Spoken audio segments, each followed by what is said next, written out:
কি ঘটনা এমন ঘটেছিল যে 14 তারিখে এখানে 5টা পুলিশের গাড়ি জ্বালিয়ে দিতে হবে? কি এমন করেছিল পুলিশ সেদিন পুলিশকে ওভাবে আক্রমণ করে মাথায় 10টা সেলাই করাতে হবে? আহসান মোল্লা কী করেছিল সেদিন তার গাড়ির উপর তাণ্ডব চালাতে হবে? ফলে কিছু ভণ্ড আছে, সেই ভণ্ডদের উদ্দেশ্যে বলি, এই ধরনের আন্দোলন যদি করবেন দিল্লিতে যান। আজও বলছি দিল্লিতে গিয়ে করুন। কত বুকের পাটা আছে তাই নেমেছে আজকের এই ওয়াকফ বিল সহ এই আইএসএফের তাণ্ডবকে সামনে রেখে।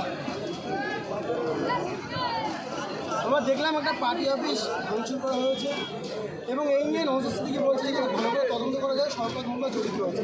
দেখুন, এর একজন মিথ্যাবাদী একটা দালাল, ও বরাবরই সারা জীবনভর মিথ্যা কথা বলে। এটা ভাঙড়ের মানুষ কেন, গোটা বাংলার মানুষ জানে। যার নিজের চরিত্র ঠিক নেই সে মানুষের সম্পর্কে এই ধরনের কথা কি করে বলে? আসলে হতাশাগ্রস্ত হয়ে পড়েছে, একটা ম্যাড হয়ে গেছে। আগামী দিনে বুঝতে পারবে কতটা ধানে কতটা চাল। ভাঙড়ে চোখে সর্ষের ফুল দেখবে। যতই মিথ্যা কথা বলো না, ভাঙড়ের মানুষকে আর বোকা বানানো যাবে না। ভাঙড়ের মানুষ তৈরি আগামী দিনে এই যোগ্য জবাব দেওয়ার জন্য। অনেকে বলছে যে আপনারা বলেছিলেন দিল্লি গিয়ে আন্দোলন করুন, সেই আপনারাই আন্দোলন করছেন, প্রশ্ন তুলছে অনেক। দেখুন, আন্দোলনের আমরা এই বিষয়টা ব্যাখ্যাটা বুঝতে হবে।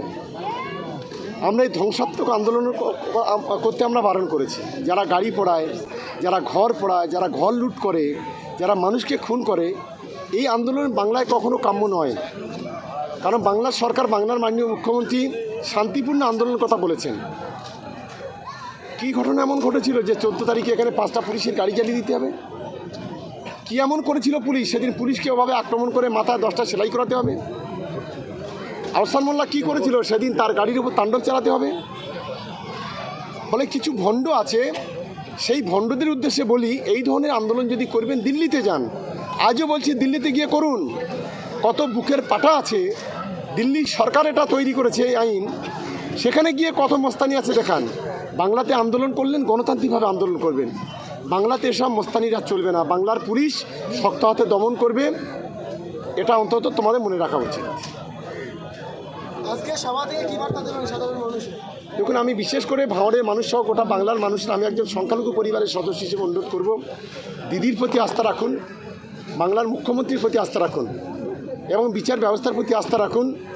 জয় আমাদের হবেই। মমতা বন্দ্যোপাধ্যায় কথা যেটা বলেন, কাজে সেটা করেন। উনি বলেছেন এখানে এনআরসি করতে দেব না, উনি করতে দেননি। উনি সিএর কথা বলেছিলেন, সিএ এখানে কার্যকরী করতে দেয়নি। উনি বলেছেন আমরা বিচার ব্যবস্থার প্রতি আস্থা রাখুন, আমরা শেষ হাসিটা হাসবো। এই ওয়াকফ আইনকে কেন্দ্র করে আমরা শেষ হাসিটাই হাসবো। ফলে সকলকে ধৈর্য ধরে মাথা ঠান্ডা করে শান্তিপূর্ণভাবে আন্দোলন করুন, এটাই আমরা চাই। এটা আমি সকলের কাছে, একজন সংখ্যালঘু মুসলিম হিসেবে এটা আমি সকলের কাছে আবেদন করব।